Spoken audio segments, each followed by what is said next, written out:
RRB JEE CBT 2 के shift 2 का। सो ये पार्ट 2 है। सो हम कंटिन्यू करेंगे। फर्स्ट पार्ट में हमने 40 क्वेश्चंस कवर कर लिया है। सो इस वीडियो में हम 41th क्वेश्चन से स्टार्ट करेंगे। The aggregate crushing value in accordance with IS 2386 Part 4 1963 shall not exceed dash for concrete for wearing surfaces such as runways, roads and pavements. First 35%, second 45%, third 30%, fourth 50%. So इसका correct answer है option number 3 30%. ये direct IS code में given है 2386 में। जब हम aggregate की testing करते हैं सो उसमें ये बोला जाता है कि एग्रीगेट की क्रशिंग वैल्यू 30% से ज़्यादा नहीं होनी चाहिए वियरिंग सर्फेसेस के लिए। Next question, as per general conditions of the contract the security money deposited by the contractor is first 20% of the estimated cost, second 10% of the estimated cost, third 2% of the estimated cost, fourth 5% of the estimated cost. So इसका correct answer है option number second 10% of the estimated cost. जितना आपका cost आएगा means खर्चा आएगा उसका 10% हम security money देते हैं और अर्नेस्ट मनी जो होती है वो 2% होती है। अगर आपको एस्टिमेट कॉस्टिंग और वैल्यूएशन को डिटेल में समझना है तो उसको आप मेरे चैनल में चेक कर सकते हैं। Next question, where is the centre of gravity of a solid cone located? First at a height h/2 from the base along the axis, second at the geometric center of the base, third at a height h/4 from the base along the axis, fourth at the apex of the cone. So हमको पूछा है centre of gravity solid hollow cone की कहाँ होती है। सो जब भी hollow कोन होता है हमारे पास तो इसकी जो सेंटर ऑफ ग्रेविटी होती है वो बेस से h/4 डिस्टेंस पे होती है अगर सॉलिड कोन है, और अगर हॉलो कोन आपसे पूछता है उसका होता है h/3 फ्रॉम द बेस। सो पूछा किसके लिए है? सॉलिड कोन के लिए पूछा है। सो इसका करेक्ट आंसर हो जाएगा option number 3 at a height h/4 from the base along the axis. Next question, in a polymer modified concrete PMC the role of the polymer component is to. Polymer का role क्या होता है polymer modified concrete में? First increase setting time significantly, second reduce water permeability and increase flexibility, third reduce strength and durability, fourth increase brittleness. So polymer हम इसलिए डालते हैं ताकि परमेबिलिटी कम हो और फ्लेक्सिबिलिटी बढ़ पाए। सेटिंग टाइम को बढ़ाने के लिए हम पॉलीमर नहीं डालते। वाटर परमेबिलिटी को रिड्यूस और फ्लेक्सिबिलिटी को बढ़ाने के लिए हम पॉलीमर का एडिशन करते हैं। So second is the correct answer. Strength को रिड्यूस करने के लिए भी पॉलीमर ऐड नहीं किया जाता है। सो ये भी इनकरेक्ट आंसर है। ब्रिटलनेस बढ़ाने के लिए भी पॉलीमर हम नहीं ऐड करते हैं। So second is the correct answer.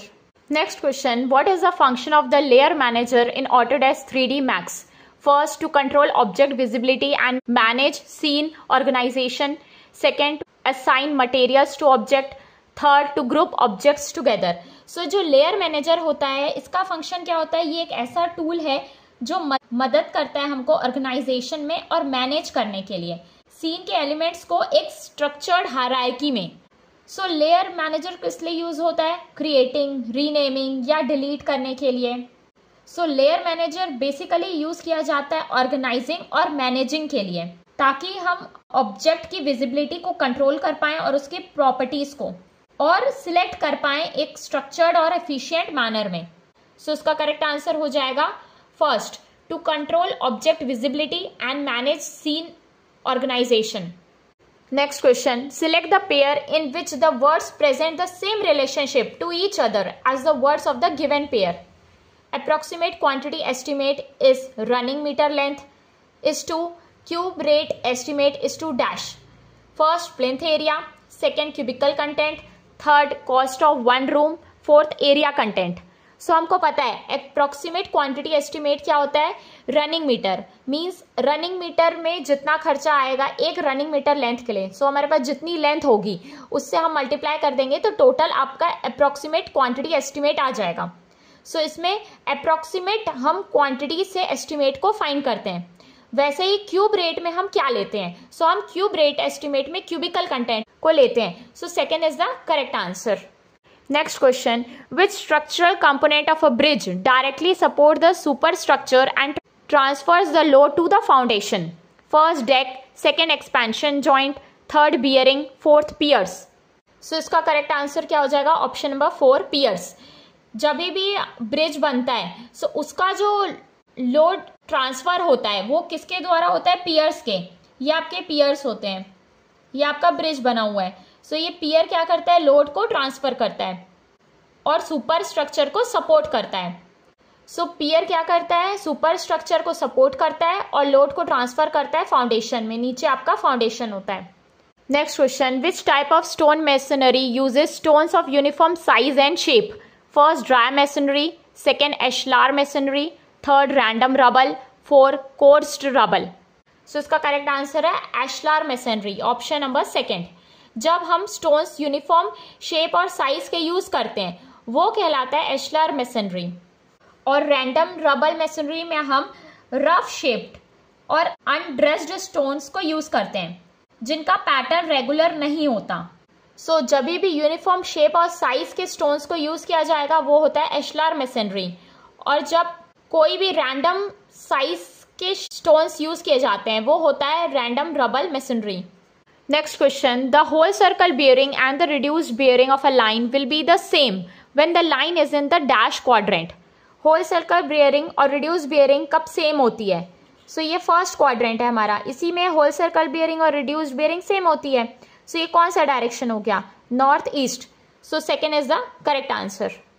Next question, in plastering of surfaces the process of hacking is done to ensure. Plastering के टाइम हम हैकिंग क्यों करते हैं? सो हैकिंग क्या होता है, हैकिंग एक ऐसा प्रोसेस है जिसमें हम कंक्रीट के सरफेस को रफ करते हैं, इस तरीके से हम इंप्रेशन दे देते हैं सरफेस के ऊपर। सो ये कहलाता है हैकिंग, ताकि एक बेटर बॉन्ड ऑब्टेन हो पाए प्लास्टरिंग के टाइम और प्लास्टर इसमें अच्छे से एडहेयर हो पाए, चिपक पाए। ये किया जाता है यूजिंग टूल्स लाइक हैमर और चीजल्स से। सो हैकिंग क्यों किया जाता है? First, that the surface is smooth and free from all laitance. Second, bonding between the surface and the plaster. Third, that the materials of plaster are mixed to a correct consistency. So इसका correct answer हो जाएगा option number second, bonding between the surface and the plaster, ताकि एक proper bond develop हो पाए surface और plaster के बीच में। Next question, a point on the picture plane where all the parallel lines appear to converge is called. First, station point, second, vanishing point, third, eye level point, fourth, angle of vision point. So इसका correct answer है option number second, vanishing point. जब भी हम एक picture plane देखते हैं जहां पे parallel lines appear to converge होंगी, मीन्स आपने पर्सपेक्टिव व्यू देखा। सो यहाँ पे क्या होता है, जब लाइंस ऐसा लगता है कि हमको यहाँ पे मीट हो रही हैं, पैरेलल लाइंस कन्वर्ज होती हैं, सो वो जो पॉइंट होता है सो उस पॉइंट को बोला जाता है vanishing point. Next question, the movement of force depends on which factors. Movement किस पे डिपेंड करता है? First, the speed of rotation. Second, only the distance from the point of rotation. Third, both force magnitude and perpendicular distance. Fourth, only the magnitude of the force. So movement किस पे depend करता है? Force into perpendicular distance. So option 3 is the correct answer. Both force magnitude and perpendicular distance. So ये आपका force कितना act कर रहा है और कितने डिस्टेंस पे एक्ट कर रहा है, सो मूवमेंट हो जाएगा वो। Next question, which of the following factors would most likely decrease surface run of. कौन सा फैक्टर सरफेस रन ऑफ को कम करेगा? First, removal of vegetation. अगर वेजिटेशन को हटा देंगे तो सरफेस रन ऑफ बढ़ेगा, डिक्रीज नहीं होगा। सो ये गलत ऑप्शन हो गया। Second, high intensity rainfall. अगर रेनफॉल ज्यादा है तो सरफेस रन ऑफ क्या होगा, बढ़ जाएगा। सो ये भी ऑप्शन गलत हो गया। Third, impervious surfaces like roads and buildings. So जब भी इम्परवियस सर्फेसेस जैसे कि रोड्स और बिल्डिंग्स होंगी सो उससे क्या होगा, जो सरफेस का रन ऑफ है वो बढ़ जाएगा। सो हमको पूछा है सरफेस रन ऑफ किसके वजह से कम होगा, सो इसके वजह से भी बढ़ेगा। Next, permeable soil and vegetation cover. So जब भी हम एक वेजिटेशन कवर दे देंगे सरफेस के ऊपर सो उससे क्या होगा, रन ऑफ नहीं हो पाएगा। सो ये रन ऑफ को डिक्रीज करेगा। सो option 4 is the correct answer. Permeable soil और वेजिटेशन कवर के प्रेजेंस से क्या होगा, रन ऑफ नहीं हो पाएगा, मतलब कि रन ऑफ डिक्रीज हो जाएगा। रन ऑफ क्या होता है, अगर रेनफॉल का प्रेसिपिटेशन हुआ सो नीचे ग्राउंड में जो गया वो होता है इनफिल्ट्रेशन, और जो एक्स्ट्रा जो पानी होता है जो सरफेस के ऊपर रहता है वो कहलाता है रन ऑफ। सो जब सॉइल और वेजिटेशन कवर रहेगा ऊपर सरफेस में, सो उससे क्या हो जाएगा, रन ऑफ नहीं हो पाएगा। सो परमिएबल सॉइल और वेजिटेशन कवर डिक्रीज करेंगे सरफेस रन ऑफ को। So fourth is the correct answer. Next question, cracks in buildings caused by vegetation are because of. Cracks जो होते हैं बिल्डिंग में वो किसके वजह से होते हैं? First, moisture due to transpiration of vegetation. Second, the removal of vegetation leading to dry condition. Third, dense branches of trees adjacent to the building. Fourth, the roofs of trees very close to the building. जब भी buildings में crack आएगा vegetation की वजह से, सो वो कब आ सकता है? सो जब भी ट्रीज जो होते हैं वो ज़्यादा बिल्डिंग के क्लोज में अगर हम बनाते हैं, सो उसके वजह से बिल्डिंग्स में क्रैक आ जाते हैं। इसीलिए ट्रीज को हम बिल्डिंग्स के पास होना प्रिफर नहीं करते। So option 4 is the correct answer. The roofs of trees very close to the building.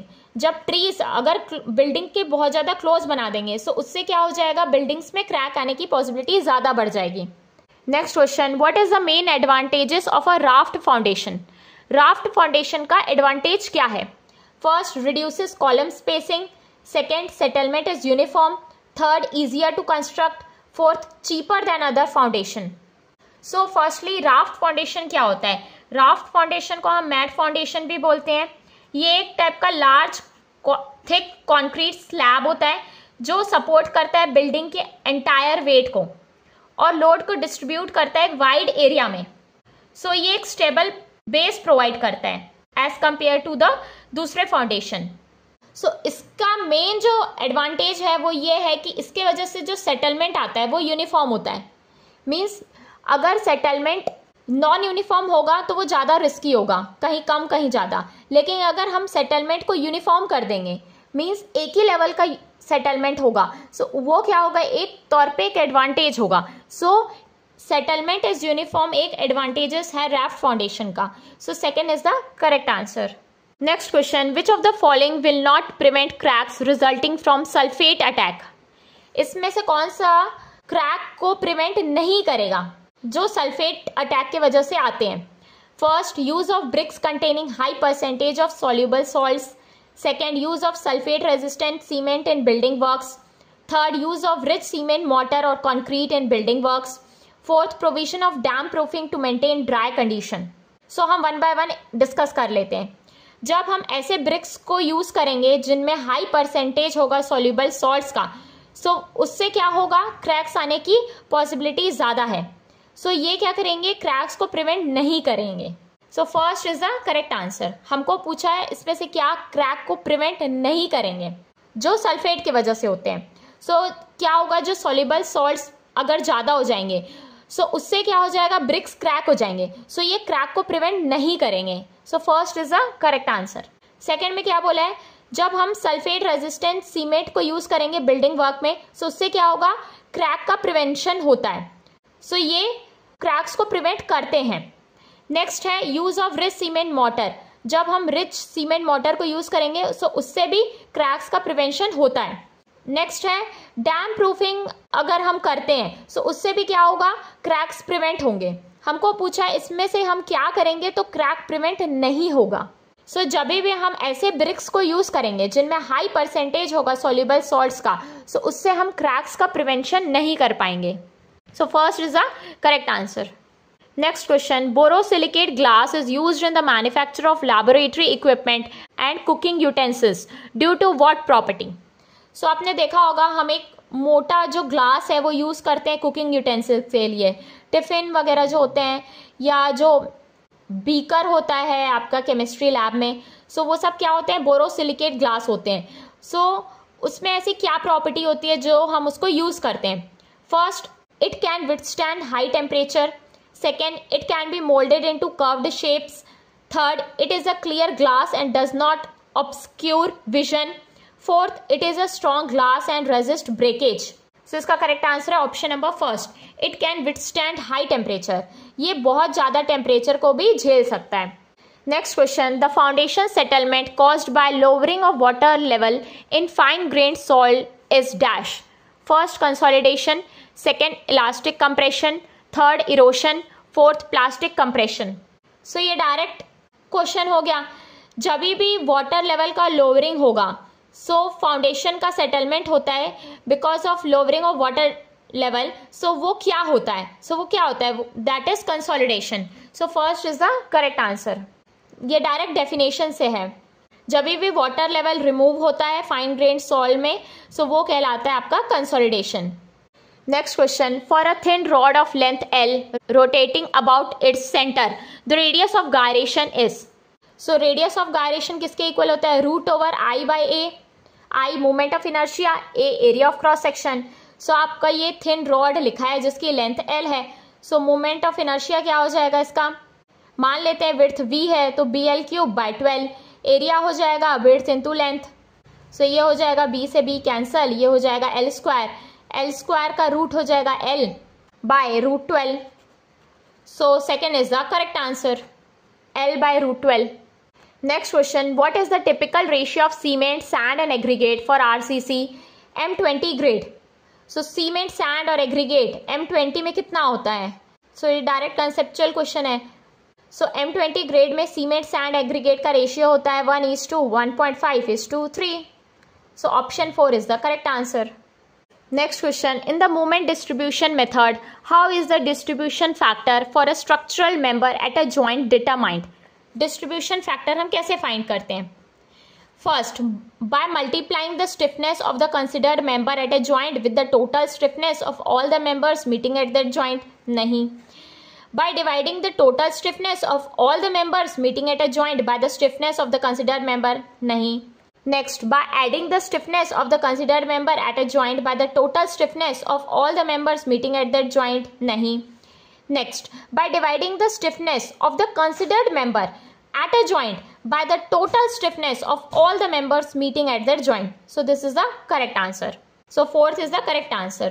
Distribution factor हम कैसे find करते हैं, स्टिफनेस जिस मेंबर की हमको देखनी है, मान लीजिए ए बी मेंबर की, हमको ए बी मेंबर का डिस्ट्रीब्यूशन फैक्टर फाइंड करना है। सो स्टिफनेस उसी मेंबर की बाय जितने भी हमारे पास स्पैन है, ऑल द मेंबर्स, मान लेते हैं ए बी और बी सी है।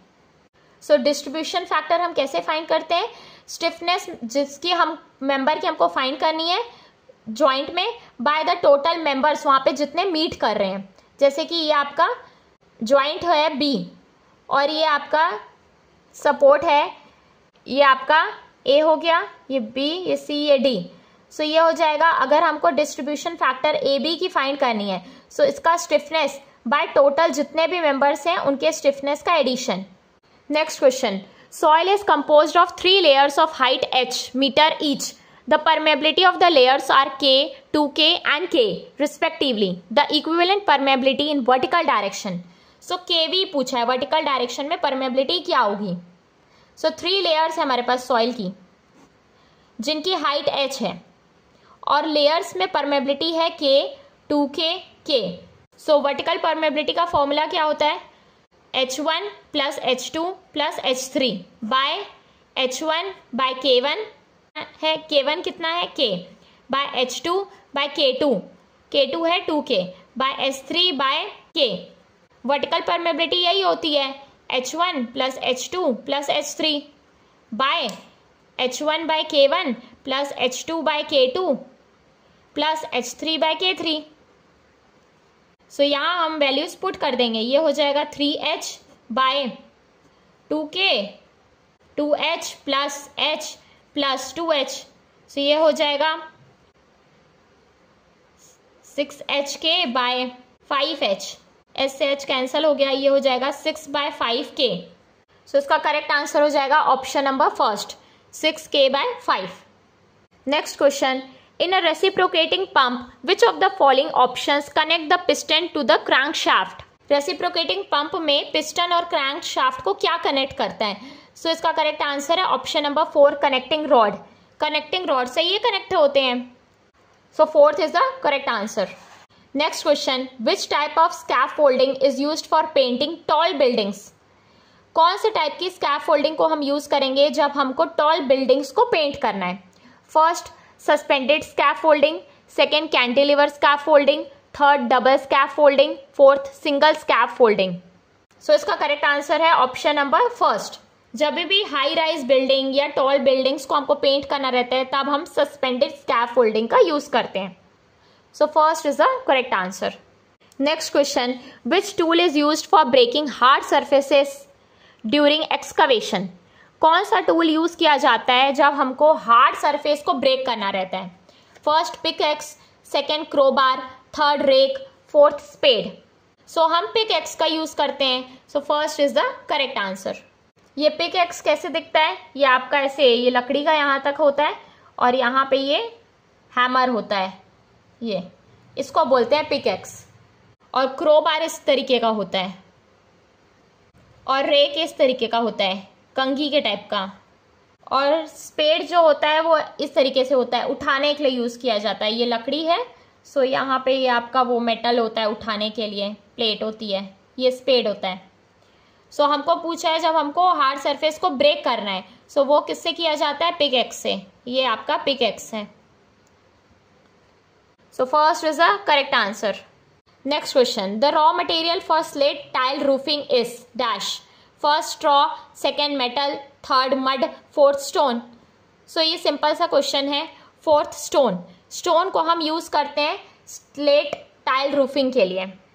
Next question, what is the role of impact force in the soil compaction process. Impact force का रोल क्या होता है कॉम्पैक्शन के time. First, it increases soil permeability. Second, it reduces the void spaces by sudden compression. Third, it creates a uniform soil texture. Fourth, it helps to retain moisture. So इसका correct answer है option number second. ये void spaces को कम करता है compression के द्वारा.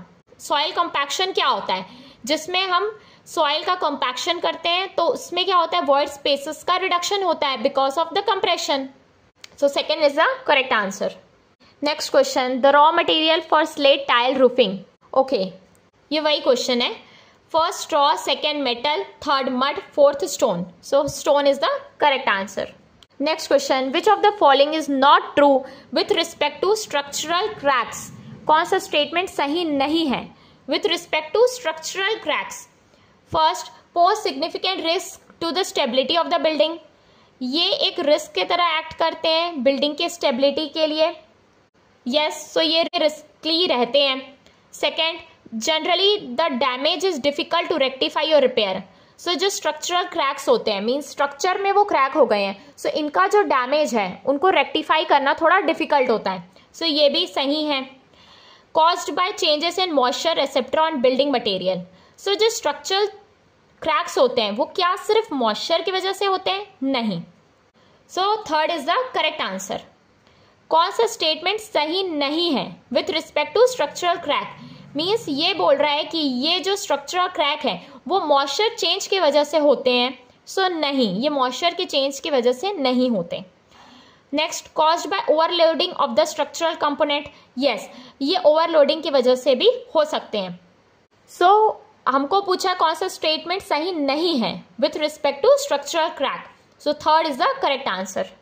Next question, which type of roller is more suitable for compacting cohesive soil. कौन सा रोलर यूज किया जाता है कोहेसिव सॉइल को कॉम्पैक्ट करने के लिए. First, vibratory roller, second, smooth wheeled roller, third, pneumatic roller, fourth, sheep foot roller.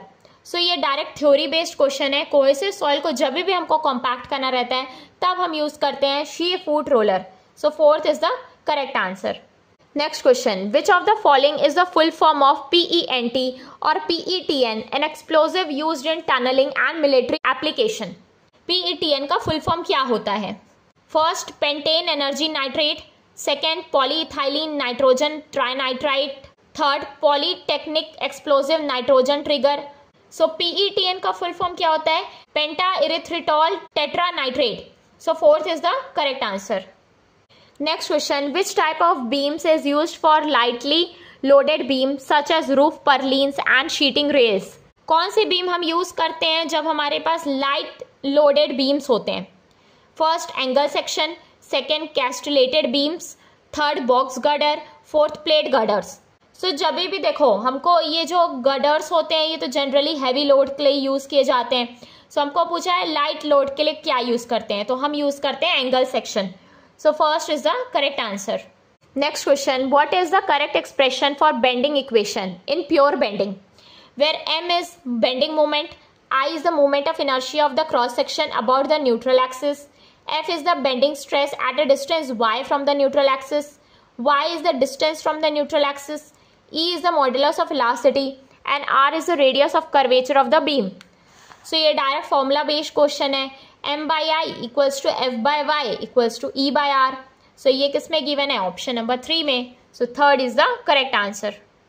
Next question, a prismatic bar of length L and cross-sectional area A is subjected to an axial tensile load P. What is the maximum stress induced in the bar? So stress किसके equal होता है? Force by area. Force act कर रहा है P, area है A.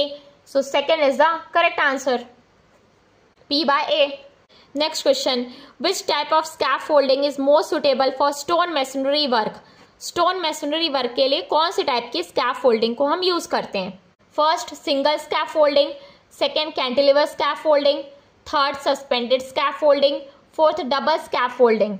सो ये direct theoretical question है. जब भी स्टोन मैसनरी वर्क करते हैं सो हम यूज करते हैं double scaffolding. So fourth is the correct answer.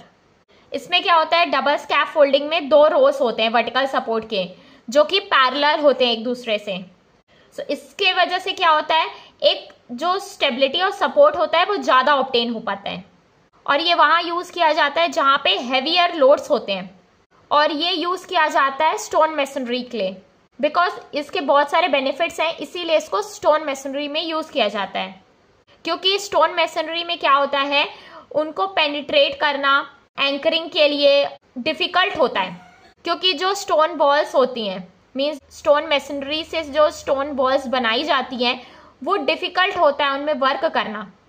सो इसीलिए स्टोन मैसनरी के लिए हम डबल स्कैफोल्डिंग का यूज़ करते हैं जहाँ पे हम वॉल को यूज़ नहीं कर सकते as a support. Next question, for a cantilever beam of length L subjected to a uniformly distributed load UDL W over its entire length. हमारे पास एक कैंटिलीवर बीम गिवन है जिसकी लेंथ L है और इसके ऊपर लोड एक्ट कर रहा है UDL का W किलो न्यूटन पर मीटर का. What is the bending moment at the fixed end? So यहाँ पे हमको बेंडिंग मोमेंट कितना होगा?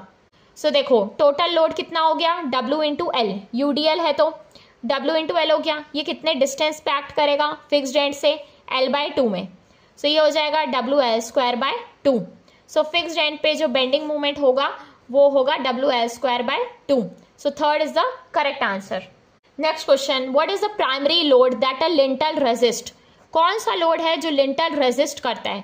First shear load, second bending load, third axial load, fourth lateral load. So इसका करेक्ट आंसर है option number second bending load. Lintel क्या होता है? विंडो है ये आपका, जैसे इसके ऊपर लिंटल है. सो लिंटल किस तरीके से एक्ट करेगा? एज अ बीम एक्ट करेगा. सो ये कौन से लोड को रेजिस्ट करेगा? बेंडिंग लोड को. So second is the correct answer. Next question, the quantity of flooring is measured in. Flooring को हम कैसे मेजर करते हैं? सो फ्लोरिंग तो डायरेक्ट हमको पता है मीटर स्क्वायर में मेजर किया जाता है. सो यहाँ पे आपको देखिए 4 ऑप्शंस गिवन है. सो फर्स्ट और फोर्थ में मीटर क्यूब गिवन है. सो ये तो नहीं होगा. सेकेंड और थर्ड में क्या बोला है? Metre square and the length and breadth are taken as inside dimensions from wall to wall of superstructure. Third, meter square and length and width are taken as outside dimension from wall to wall of superstructure. So जब भी हम flooring की quantity को major करते हैं तो हम inside dimensions लेते हैं. So second is the correct answer. Next question, what is the primary function of a pile cap in a deep foundation? Pile cap का काम क्या होता है?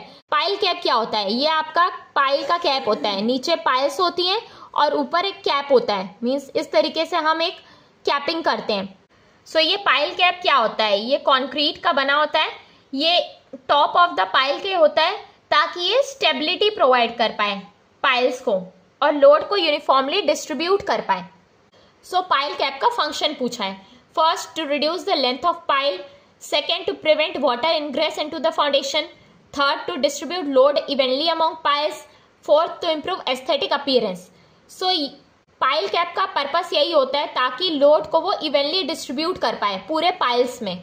सो third is the correct answer, to distribute loads evenly among piles. हमारे पास जितनी भी piles है उनमें बराबर बराबर लोड डिस्ट्रीब्यूट हो पाए. इसीलिए हम एक थिक कंक्रीट स्लैब बनाते हैं टॉप ऑफ द पाइल में। Next question, identify the tool not used for stone dressing. कौन सा टूल स्टोन ड्रेसिंग के लिए नहीं यूज किया जाता? First splitting chisel, second pestle, third mash hammer, fourth dressing knife. So second is the correct answer. Pestle जो होता है ये इस तरीके से होता है, ये लकड़ी का रहता है। सो जो पेस्टल होता है वो ड्रेसिंग के लिए यूज नहीं किया जाता है। Next question, if the retaining wall moves away from the backfill the value of the coefficient of Rankine earth pressure is given by. So देखो ये बोल रहा है वॉल अवे जा रही है बैकफिल से, मीन्स क्या हो गया? Active earth pressure. So active earth pressure यानी कि coefficient of active earth pressure पूछा है हमारे को कि ए क्या होता है। सो के किसके इक्वल होता है? 1 minus sine 5 by 1 plus sine 5। So fourth is the correct answer. KP पूछता तो ऊपर प्लस हो जाता, थर्ड ऑप्शन सही हो जाएगा। Next question, what happens when the rate of precipitation is greater than the rate of infiltration. Precipitation means जितना पानी हमारा ऊपर से आ रहा है प्रेसिपिटेशन हो रहा है। इनफिल्ट्रेशन क्या होता है? जितना पानी अंदर जाता है वो होता है इनफिल्ट्रेशन रेट। सो हमको पूछा है जब प्रेसिपिटेशन ज्यादा हो जाएगा इनफिल्ट्रेशन से तब क्या होगा? First, rivers and lake start to evaporate faster. Second, ground water recharge occurs. Third, evaporation stops completely. Fourth, surface run off increases. So जब भी प्रेसिपिटेशन ज्यादा हो जाएगा as compare to infiltration, means जितना पानी नीचे जा रहा है उसके कंपैरिजन में प्रेसिपिटेशन ज्यादा हो रहा है, सो सरफेस जो रन ऑफ है वो बढ़ जाएगा। रन ऑफ जो होता है वो एक्स्ट्रा होता है, so surface run off increases. So fourth is the correct answer. Next question, the basic principle of surveying working from whole part is best represented by which of the following options. जो working from whole to part होता है ये किस principal पे work करता है surveying में? So first, one can finish the traverse survey quickly. जल्दी करने के लिए होता है क्या? नहीं। If an accurate basic control is established, first large errors can be prevented and minor ones controlled and localised. ये एक एक्यूरेट कंट्रोल होता है जिसमें हम एरर्स को मिनिमाइज करते हैं। So second is the correct answer. Easiness in surveying, क्या working from whole to part करने से सर्वे इजी होता है? नहीं, ये थोड़ा लेंदी होता है। मीन्स बड़े पार्ट को छोटे छोटे पार्ट में डिवाइड कर देंगे हम। सो इससे बेसिकली एरर्स मिनिमाइज होते हैं और एरर्स को रिड्यूस किया जा सकता है। Next question, which fastening system is commonly used with concrete sleepers in Indian railways. कौन सा फास्टनिंग सिस्टम को यूज किया जाता है कॉन्क्रीट स्लीपर्स के लिए? First, elastic rail clip. Second, dog spike. Third, fang bolt. Fourth, fish plate. So क्या use करते हैं? Elastic rail clip, ERC use किया जाता है। क्लिप, ये इस तरीके का क्लिप होता है, ये होल्ड करता है कॉन्क्रीट स्लीपर्स को। ये रेल्स को फास्टन करने के लिए यूज किया जाता है दोनों साइड में। So first is the correct answer. Next question, which soil type is least suitable for shallow foundation. Shallow foundation के लिए कौन से सॉइल को हम प्रेफर नहीं करते? मीन्स वो सुटेबल नहीं होता शैलो फाउंडेशन के लिए। First, silty clay. Second, fine sand. Third, black cotton soil. Fourth, coarse sand. So हम शैलो फाउंडेशन के लिए ब्लैक कॉटन सॉइल को प्रेफर नहीं करते क्योंकि ब्लैक कॉटन सॉइल में मेंटोमोरोलाइट होता है जिसकी वजह से श्रिंकेज और स्वेलिंग ज्यादा आती है। सो इसीलिए ब्लैक कॉटन सॉइल सुटेबल नहीं होता शैलो फाउंडेशन के लिए। सो third is the correct answer. Next question, the Poynting that facilitates easy draining of water is. कौन से पॉइंटिंग में इजी ड्रेनिंग होता है पानी का? First, beaded pointing. Second, recessed pointing. Third, tuck pointing. Fourth, struck pointing. So इसका correct answer है option number 4, struck pointing. ये इस तरीके से स्ट्रक पॉइंटिंग होती है। इस तरीके से हम स्लोप प्रोवाइड करते हैं ताकि जो एक्सेस वाटर है वो ड्रेन आउट हो जाए। और पॉइंटिंग क्या होता है? पॉइंटिंग एक प्रोसेस है जिसमें हम जॉइंट्स को फिल करते हैं यूजिंग मॉर्टर मिक्स, यानी कि सीमेंट, सैंड और वाटर के मिक्सचर से हम जॉइंट्स को फिल करते हैं ताकि वाटर पेनिट्रेशन नहीं हो पाए और मेसनरी में डैमेज नहीं हो पाए over the time. So easy draining of water के लिए हम स्ट्रक टाइप की पॉइंटिंग देते हैं इस तरीके से। Next question, which of the following is not an effect of a force applied to a body. इसमें से कौन सा एक इफेक्ट नहीं है जब हम बॉडी में फोर्स अप्लाई करेंगे? First, change in direction of motion. So जब भी फोर्स अप्लाई किया जाएगा बॉडी में तो डायरेक्शन जो होगा मोशन का वो चेंज होता है, सो ये होता है। Second, change in shape, shape भी चेंज हो जाता है। अगर हम उसमें हैविली फोर्स अप्लाई करेंगे तो शेप में चेंज आ जाएगा। थर्ड, चेंज इन मास, मास में चेंज आएगा क्या? नहीं। So third is the correct answer. Change in motion, motion में तो चेंज होगा ही होगा। Next question, as per IS 10262/2009 what is the maximum mixing water content per unit volume of concrete for 20 mm nominal maximum size angular coarse aggregate considering a slump range of 25 to 50 mm। So mixing water content कितना होना चाहिए जब aggregate का size 20 mm है? First, 186 kg per metre cube. Second, 250 kg per metre cube. Third, 200 kg per metre cube. Fourth, 150 kg per metre cube. सो ये direct IS code में given है 10262 में। जब नॉमिनल साइज एग्रीगेट का 20 mm है, सो जो मैक्सिमम मिक्सिंग वाटर कंटेंट है वो होना चाहिए 186 kg per metre cube. So first is the correct answer. Next question, which of the following commands is used in Autodesk 3D Max to create a new scene? New scene बनाने के लिए कौन सा command use किया जाता है? First, edit then new scene. Second, create then scene setup. Third, file then new. Fourth, file then open. So new scene के लिए हम यूज करते हैं option number third, file then new. So third is the correct answer. Next question, what is the correct sequence for preparation of the surface for new pointing work? Preparation of the surface के लिए कौन सा sequence follow किया जाता है Poynting के time? First, waiting surface and joints, racking joints, cleaning surface and joints. Second, cleaning surface and joints, racking joints, waiting surface and joints. Third, racking joints, cleaning surface and joints, waiting surface and joints. Fourth, cleaning surface and joints, next waiting surface and joints, racking joints. So new pointing work के लिए हम सबसे पहले racking करते हैं, फिर clean करते हैं सरफेस को, फिर उसके बाद हम वेट करते हैं सरफेस और जॉइंट्स को। सो रेकिंग में हम क्या करते हैं, ओल्ड मोटर को रिमूव करते हैं जॉइंट्स से। ये किया जाता है चीजल और हैमर के द्वारा। उसके बाद वो सरफेस को क्लीन करते हैं, देन वेटिंग करते हैं हम सरफेस को न्यू पॉइंटिंग वर्क के लिए। सो इसका करेक्ट आंसर हो जाएगा option number 3, raking joints, then cleaning surface and joints, then wetting surface and joints. Next question, which of the following statement are correct with respect to the estimation of water tank? A, waterproofing compounds are added in plaster of water tank wall. So yes, waterproofing compounds को हम use करते हैं।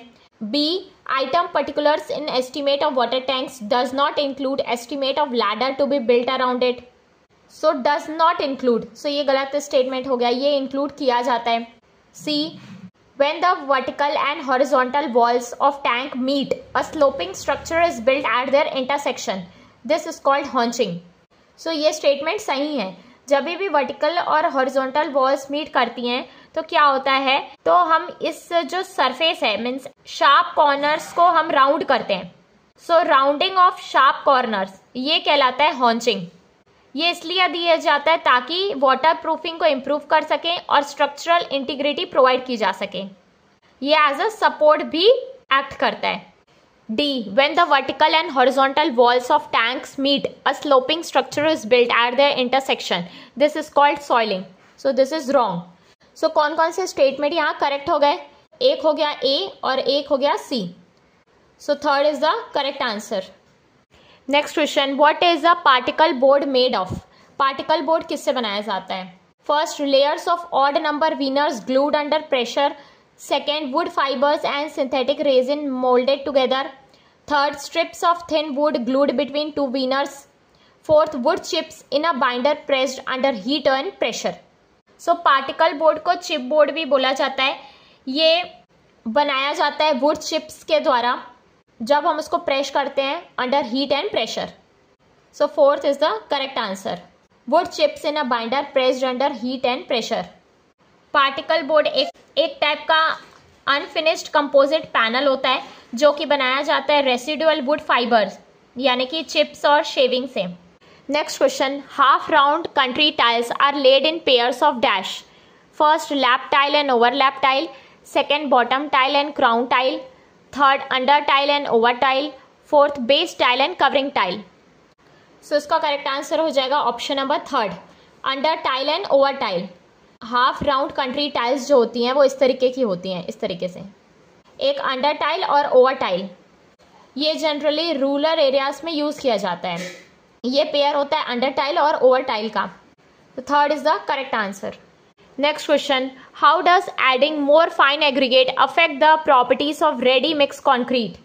जब हम fine aggregate ज़्यादा कर देंगे so ready mix concrete की प्रॉपर्टीज में क्या चेंज आएगा. First, improve compressive strength directly. Second, enhances resistant to freezing and thawing. Third, increases setting time. Fourth, increases workability. So ये हमने पढ़ा था फैक्टर्स अफेक्टिंग वर्केबिलिटी में कि फाइन एग्रीगेट ज़्यादा हो जाएगा तो वर्केबिलिटी बढ़ जाती है. So fourth is the correct answer, because surface area बढ़ जाता है इसीलिए वर्केबिलिटी बढ़ जाती है. Next question, how is the design shear strength of concrete tausi influenced by the percentage PT of tensile reinforcement in a beam. सो जो टाउसी होता है वो PT से किस तरीके से इन्फ्लुएंस होता है, परसेंटेज ऑफ टेंसाइल रेनफोर्समेंट से. First, decreases with an increase in tensile reinforcement percentage. Second, increases up to 2% of tension reinforcement and decreases if the tension reinforcement exceed 2%. Third, increases with an increase in tensile reinforcement percentage. Fourth, remains constant regardless of tensile reinforcement percentage. So इसका correct answer है option number C, increases with increase in tensile reinforcement percentage. जो टाउसी होता है वो percentage of steel बढ़ता है तो टाउसी की वैल्यू बढ़ती है. Next question, in a singly reinforced beam the reinforcement is provided in which zone. First, entire cross section. Second, both tension and compression zone. Third, only tension zone. Fourth, only compression zone. So ये हो गई आपकी singly reinforced beam. सो इसमें क्या होगा, top most fibre compression में हो रहेगा और बॉटम फाइबर टेंशन में रहेगा.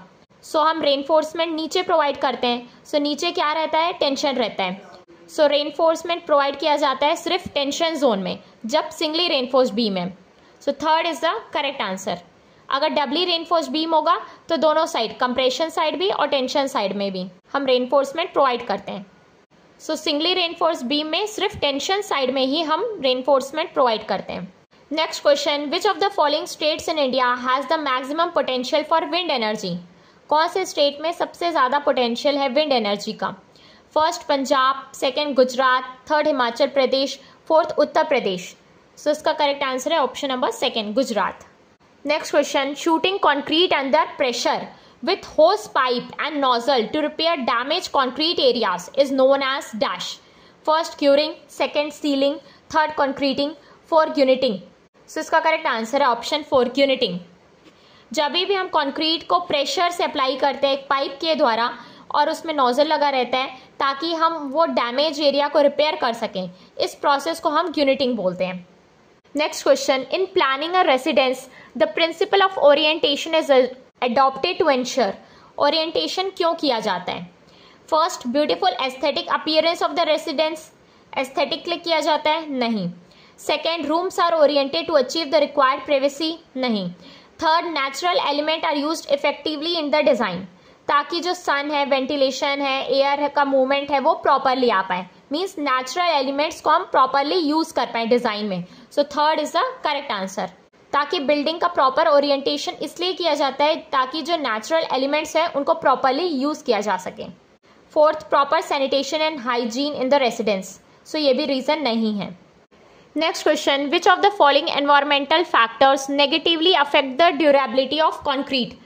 कौन सा फैक्टर ड्यूरेबिलिटी को नेगेटिवली इफेक्ट करता है. First, high temperature and humidity variation. Second, dry condition with proper curing done. Third, stable temperature with no moisture changes. Fourth, well ventilated surroundings. So इसका correct answer है option number first, high temperature and humidity variation. अगर temperature ज़्यादा हो जाएगा और humidity में बहुत ज़्यादा वेरिएशन हो जाएगा तो ड्यूरेबिलिटी ऑफ कॉन्क्रीट इफेक्ट हो जाएंगे. सो first is the correct answer.